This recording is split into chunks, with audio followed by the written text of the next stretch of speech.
Ciao a tutti, oggi vi faccio vedere come preparare un delizioso antipasto di zucchine, perfetto per ogni occasione. Potete anche conservarlo nei barattoli per gustare durante l'inverno. Iniziamo? Tutti gli ingredienti per realizzare questa ricetta troverete qui nella descrizione del video. Partiamo tagliando le zucchine a cubetti o nella forma che preferite. E se vi piace potete anche aggiungere del sedano. Avere tutto a portata di mano è fondamentale per seguire la ricetta alla lettera, senza rischiare di sbagliare le quantità o dimenticare degli ingredienti. Per questo è importante dedicare qualche minuto alla preparazione prima di iniziare, così farà tutto più facile e preciso. Poi tagliamo le cipolle a cubetti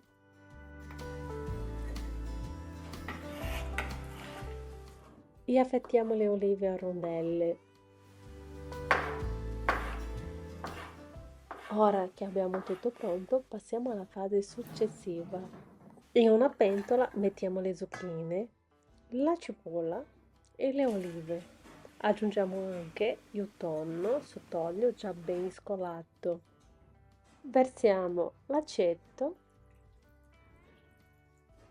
l'olio di oliva extravergine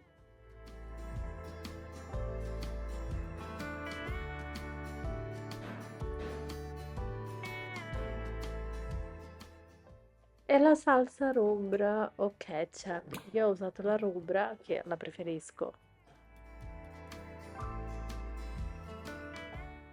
Poi condiamo con sale, aggiungiamo lo zucchero e i nostri chiodi di garofano. Mescoliamo tutto per distribuire bene i sapori.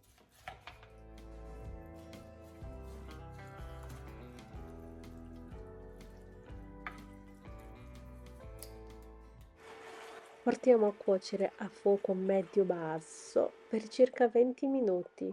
Mescoliamo di tanto in tanto. Le zucchine devono rimanere croccanti ma ben cotte.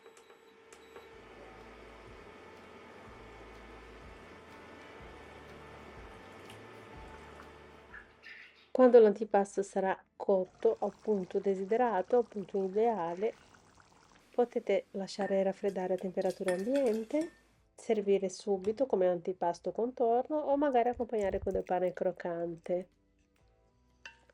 Adesso vi spiego come conservare questo antipasto nei barattoli, così da poterlo gustare anche nei mesi invernali. Prima di tutto è fondamentale sterilizzare i barattoli, i coperchi.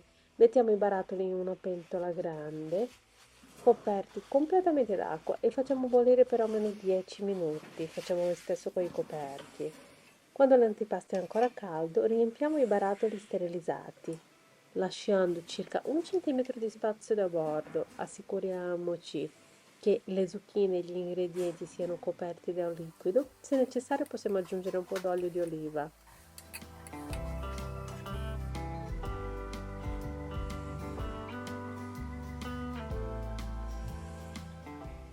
Chiudiamo bene i barattoli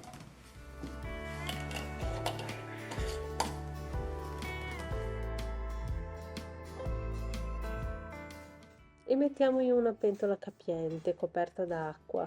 Li facciamo bollire per circa 20-30 minuti per garantire una pastorizzazione sicura. Dopo aver lasciato raffreddare i barattoli completamente, possiamo conservarli in un luogo fresco e asciutto per tutto l'inverno. Una volta aperto, ricordate di tenere i barattoli in frigorifero e consumare entro una settimana. E ora potete servire l'antipasto a temperatura ambiente o fredda, come preferite. Grazie per aver seguito la ricetta e spero vi sia piaciuta e che la proviate a casa. Vi aspetto nella prossima ricetta. A presto, ciao!